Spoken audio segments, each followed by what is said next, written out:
हरे कृष्णा। सभी भक्तों का स्वागत है आज की राम कथा में।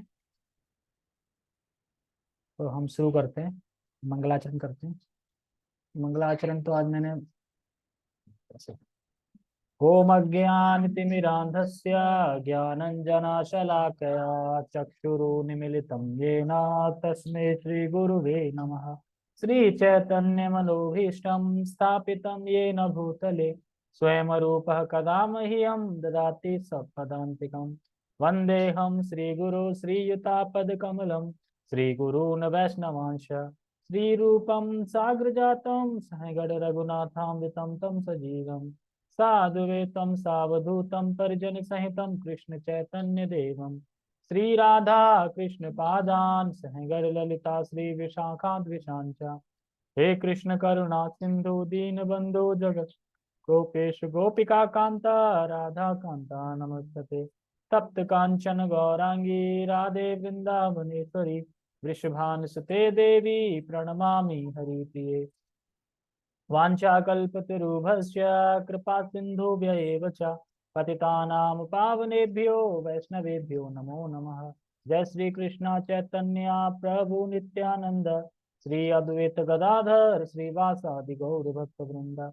हरे कृष्णा कृष्णा कृष्णा हरे हरे हरे राम राम राम हरे हरे।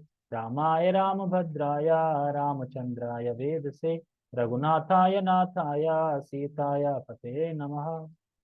नमो विष्णुपादाय कृष्णपृष्ठाय भूतले श्रीमते भक्तिवेदांत स्वामिनि इति नामिने। नमस्ते सारस्वते देवे गौरवाणी प्रचारिणे निर्विशेष शून्यवादी पाश्चात्य देशतारिणे। हरे कृष्णा।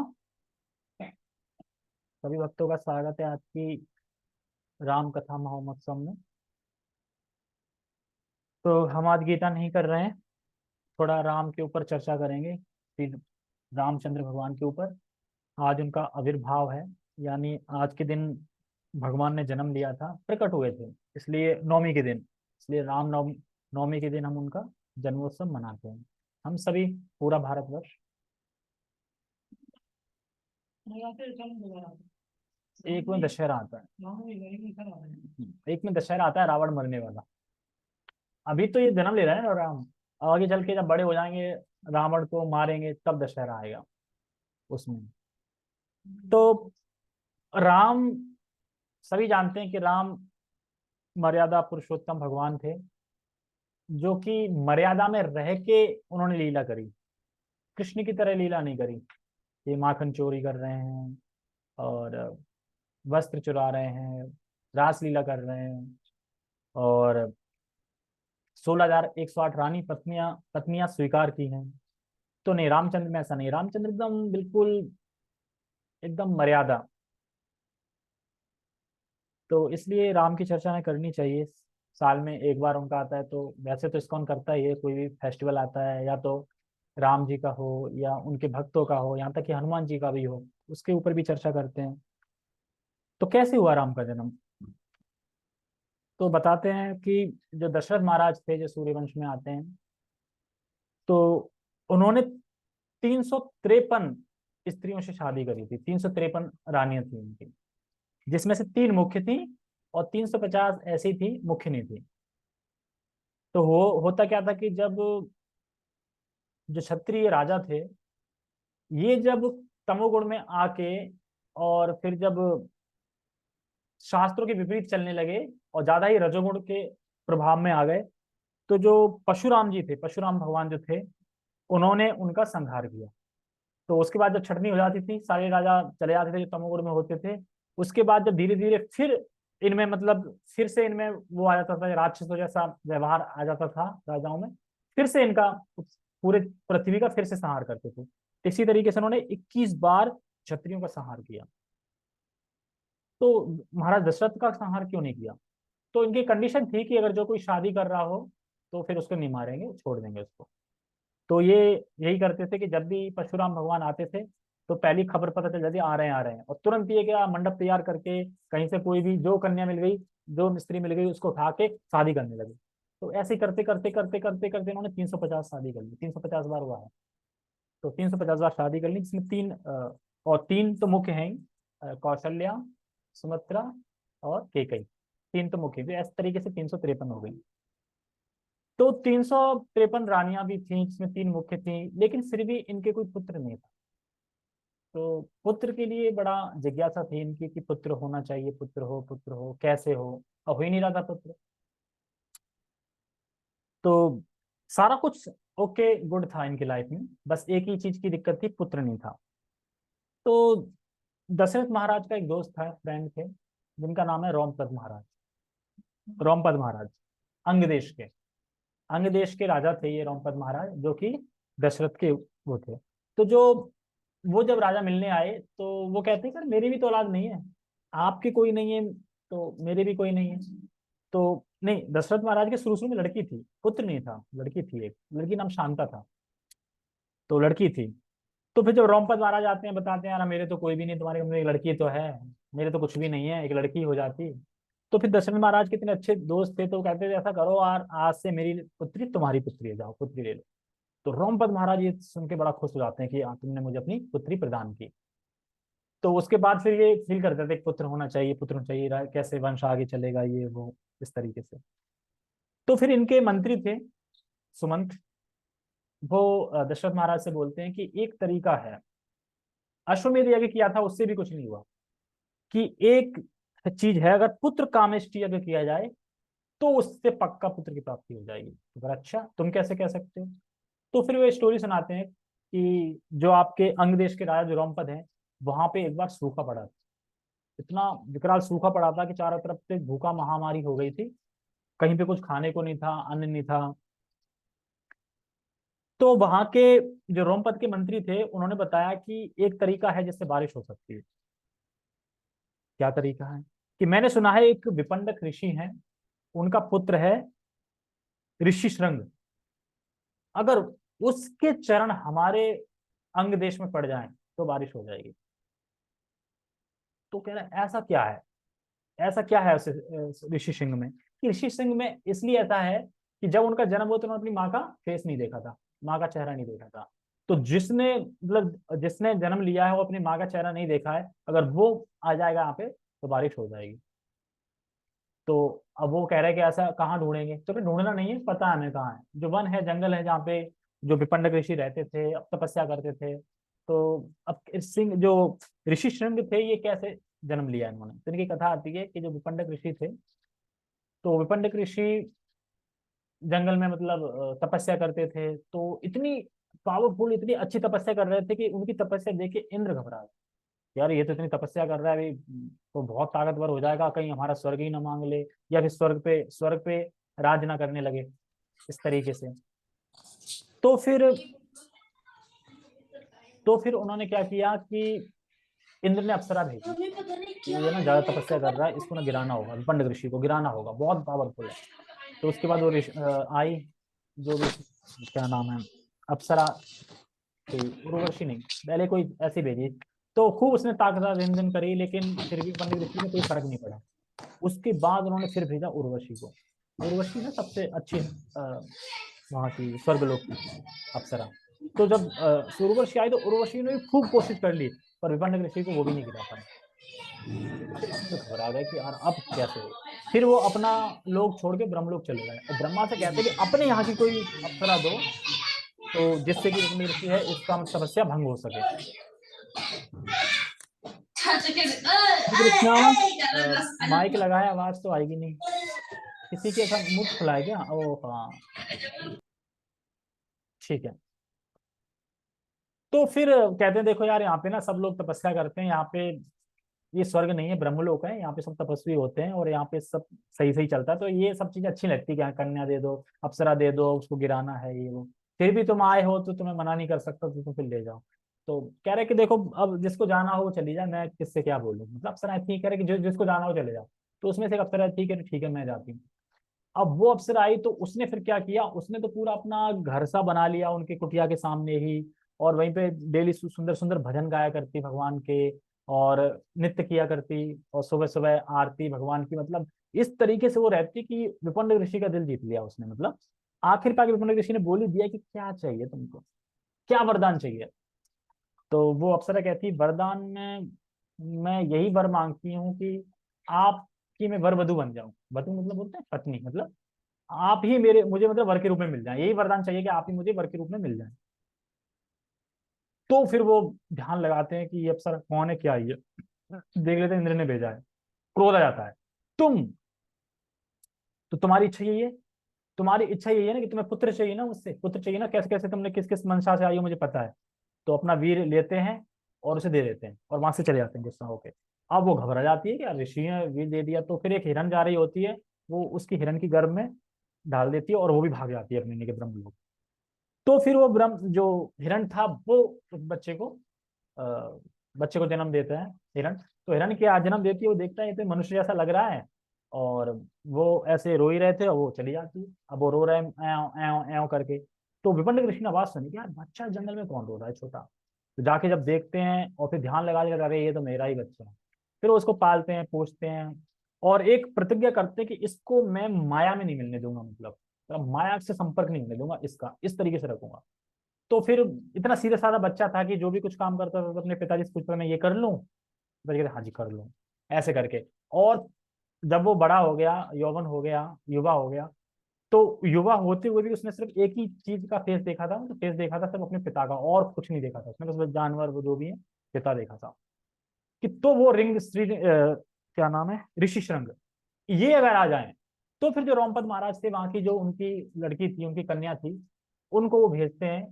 तो वो एक कुटिया बनाते हैं, एक नाव जैसी नाव में कुटिया बनाते हैं, और फिर चलते चलते आते हैं और ऐसे इनसे मिलने आती हैं, और मतलब साधु का भेष रख के मतलब आती है, मतलब जेंट्स का भेष रख के। तो फिर श्री ऋषि उनसे मिलते हैं करते हैं, तो धीरे धीरे दोस्ती बढ़ जाती है। फिर वो कहते हैं कि आप भी हमारे यहाँ भी आओ कभी, हम भी आपके यहाँ आते हैं, आप हमारे यहाँ नहीं आते।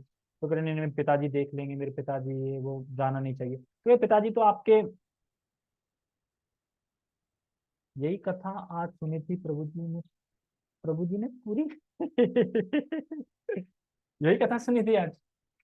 तो फिर वो ऐसे ही ले जाते हैं कि हमारी कुटिया में आओ ना, बगल में ही तो है हमारी कुटिया, पास नहीं है। और वो कुटिया की थी, नाव थी। धीरे धीरे धीरे नाव से ले जाते हैं, धीरे धीरे अंग देश पे उतरवा देते हैं। जैसे अंग देश पे उतरवाते हैं तो वहां पे फिर बारिश हो जाती है। अब फिर क्या, वो शादी, वो तो पूरा शादी कर रहे थे, इधर ये ध्यान लगा रहे थे कि कहाँ गया मेरे पुत्र, ध्यान लगाते अरे ऐसी ऐसी चाल चली इन लोगों ने, वो क्रोध में जाते। अब उनको पता चलता है कि भैया विपन्न ऋषि क्रोध में आ रहे हैं, श्राप आप दे डालेंगे। तो पहले से ही वो उनके मतलब क्षमा मांगने लगते हैं कि देखो अब हो गई गलती, देखो मेरी लड़की है आपका लड़का है, अब देखो दोनों शादी कर रहे हैं, अब ऐसे उस सब पे हम समझी समझी हो गया, अब क्या गुस्सा त्याग दो ये वो। तो कहते हैं यार कि मैंने प्रतिज्ञा ली थी कि मेरा लड़का माया में नहीं मिलेगा, माया स्पर्श नहीं कर पाएगी, और वो तो पूरी ही माया में चला गया। तो कहते हैं अगर वही ऋषि श्रृंग जो है, अगर वो आके यज्ञ कर दें, कौन सा यज्ञ, पुत्र कामेष्टि यज्ञ, तो आपको पुत्र जरूर प्रदान हो जाएगा, पुत्र मिल जाएगा। हाँ उसका लड़का। तो कहते हैं कि असलत में शांता का पति है ना, तो असल मेरा ही दामाद है वो तो। दशरथ महाराज की पुत्री थी वो शांता, जो रामपत महाराज ने अपनी लड़की भेज दी थी, कह एक्चुअली तो ये मेरा ही दामाद है, तो देखा जाए तो फिर वो वहां पे इनवाइट करते हैं, वो आते भी हैं। तो अश्वमेध यज्ञ में क्या होता है कि कोई गलती नहीं होनी चाहिए, लेकिन जो पुत्र कामिष्टि यज्ञ है इसमें भी ऐसे ही है कि इसमें अगर यज्ञ करने में अगर कहीं कोई भी गलती हो गई, तो जो राक्षस घूमते रहते हैं ब्रह्म राक्षस, वो तुरंत आके खा जाएंगे, जो करवा रहा है उसको खा जाएंगे, और जो उसमें सहायता कर रहे हैं सबको खा जाएंगे। तो इसलिए दशरथ महाराज ने A to Z हर जगह एक एक चीज ऐसे लगा दी कि कहीं पे कोई गलती ना हो पाए। तो अश्वमेध यज्ञ किया, उसमें कोई गलती नहीं हुई। फिर पुत्र कामिष्टि यज्ञ किया, इसमें कोई गलती नहीं। फिर जो लास्ट आहुति जा रही थी पुत्र की, तो उस लास्ट आहुति डालते ही उसमें से फिर विष्णुदूत प्रकट हुए। विष्णुदूत प्रकट हुए और एक मटकी लेके प्रकट हुए, और मटकी में क्या लेके आए, मटकी में खीर थी। तो मटकी इतनी बड़ी थी काफी, और जब वो दशरथ महाराज को मटकी देते हैं तो वो कंफर्टेबल उसी साइज में आ जाती कि आराम से दशरथ महाराज पकड़ सकें उसको। तो उसके बाद दशरथ महाराज पकड़ लेते हैं उसको, और फिर जो उनकी पत्नी थी जो कौशल्या, तो कौशल्या को आधा भाग दे देते हैं ऐसे करके उसमें मटकी खीर में। तो आधा भाग देते, तो आधे में से वो आधा भाग तुरंत खा लेती कौशल्या। फिर जो मटकी में आधा भाग था उसके फोर डिवाइड करो, उसमें से फोर्थ हिस्सा देते हैं कैकेयी को, और उसमें से फिर फोर्थ हिस्सा देते हैं सुमित्रा को। ठीक है, सुमित्रा को देते हैं। तो अभी जो कौशल्या ने तुरंत खा लिया था, तो ये देख के कैकेयी ने भी तुरंत खा लिया।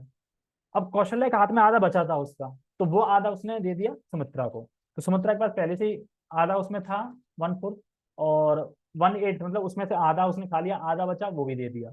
तो इस तरीके से सुमित्रा ने भी पा लिया। तो इसीलिए कौशल्या से राम हुए, और कैकेयी से भरत जी, और सुमित्रा से 2 पुत्र हुए, लक्ष्मण और शत्रुघ्न। क्योंकि 2 भाग खाए थे ना, क्योंकि एक भाग कौशल्या ने दिया था एक्चुअली। राम लक्ष्मण दोनों संग संग रहते हैं, तो राम तो खा लिया, राम आ गए थी, लेकिन लक्ष्मण वाला हिस्सा उनको दे दिया। तो फिर सुमित्रा से वो पैदा हुआ है। तो फिर ये सबने खीर खाई, तो बाकी कुछ खीर रह भी गई थी इस मटके में, तो वो एक ईगल, एक पक्षी आया, वो उड़ा के ले गया। फिर वो आगे की कथा है कि अंजना माता पाती है, फिर हनुमान जी आते हैं वहां से, इस तरीके से। तो श्री राम का प्रकट दिवस खीर खाने के बाद 12 महीने बाद नवमी के दिन, चैत्र का महीना, और चैत्र का महीना था, और जो पुनः वसु नाम का स्टार था, नक्षत्र था, और इसमें प्रकट होते हैं श्री राम। तो श्री रामचंद्र भगवान की जय। तो श्री राम का प्रकट हुआ ऐसे करके।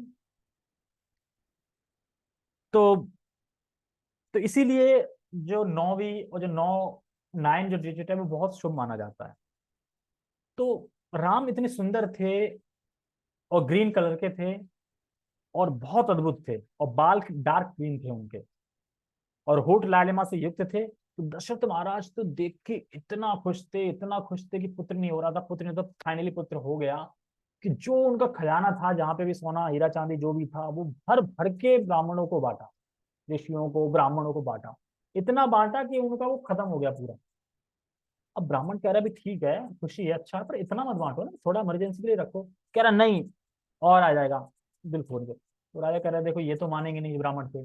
तो फिर भी वो जबरदस्ती कहते नहीं आप कुछ ले लो। तो वो कहते नहीं, जो दे दिया ब्राह्मण को दे दिया। तो फिर सारे ब्राह्मण इकट्ठे हो गए थे, इसके इतना ही काम क्या करेंगे, क्योंकि अच्छे ब्राह्मण थे सही।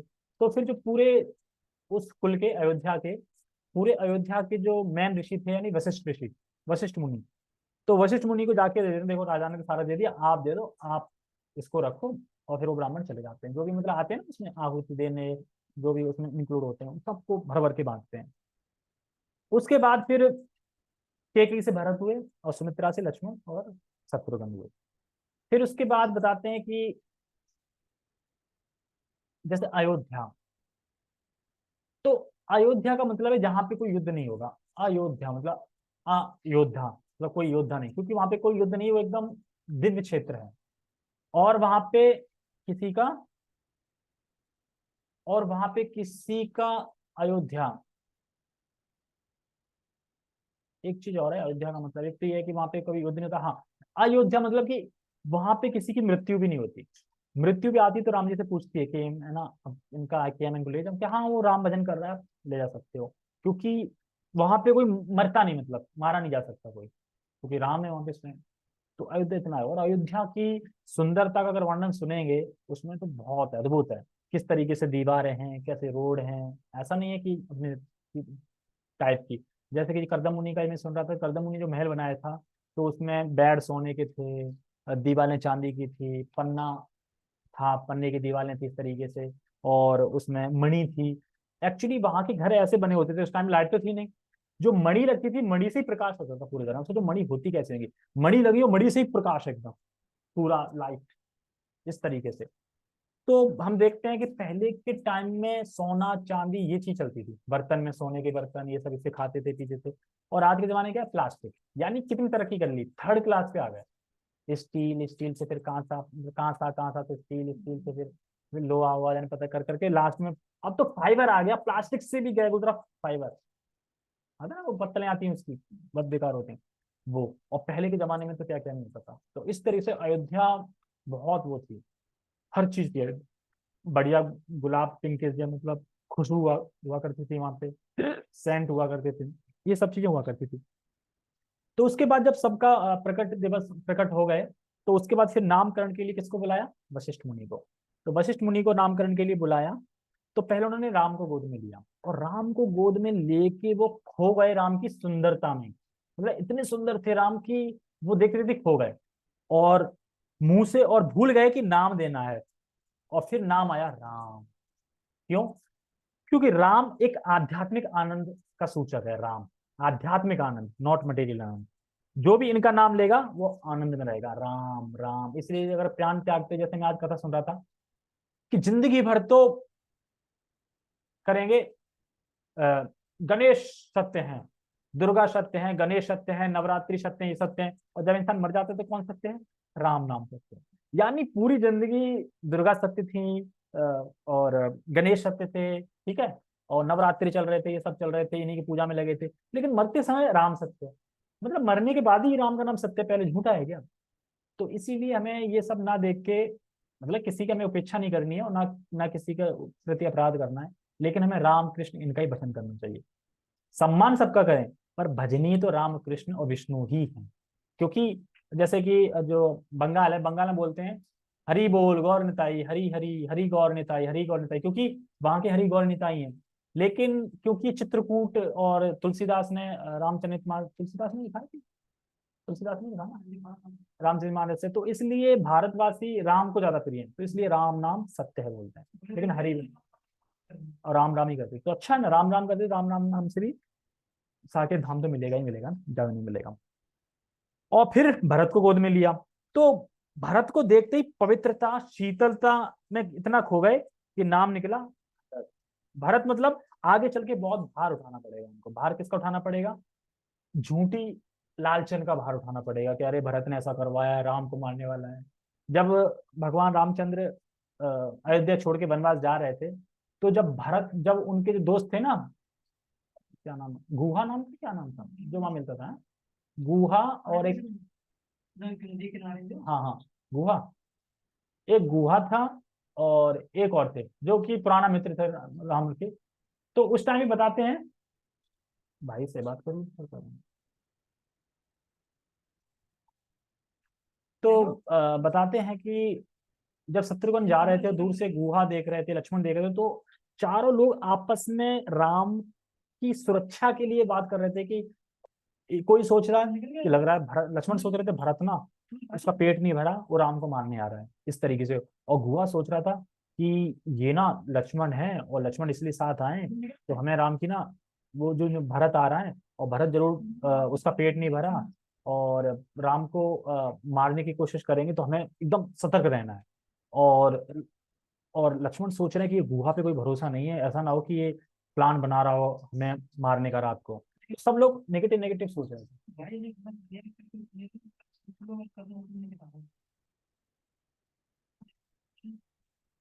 बात करो, अरे कोई नहीं बोले, वो तुमका अरे, अरे मैंने भाई को नंबर दिया ना, भाई को बोल दो व्हाट्सएप पे नंबर दिया, उनको कॉल कर लो, अगर वो देंगे तो ठीक है, नहीं तो आ जाओ आप। अरे नंबर दिया है ना, मैंने बोल दिया था उनसे।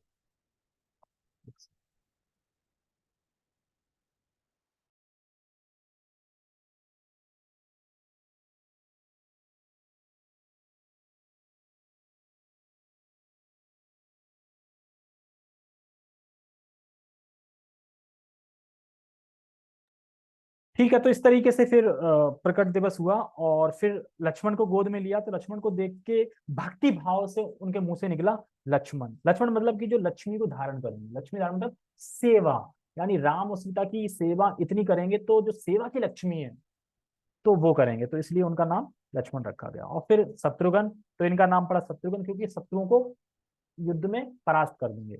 हालांकि उन्होंने कोई युद्ध नहीं किया, एक लमड़ासुर को जरूर मारा था मथुरा में। और शत्रुघ्न का बहुत आकर्षण था राम से, लेकिन उनकी सेवा करनी थी उनको भरत जी की। तो इस परिस्थिति में वो लड़ रहे थे युद्ध, कि आकर्षण राम से है पर सेवा करनी नहीं भरत की। तो इस तरीके से लड़ रहे थे, इसलिए इनका नाम शत्रुघ्न रखा गया, तो उस पे विजय पाएंगे।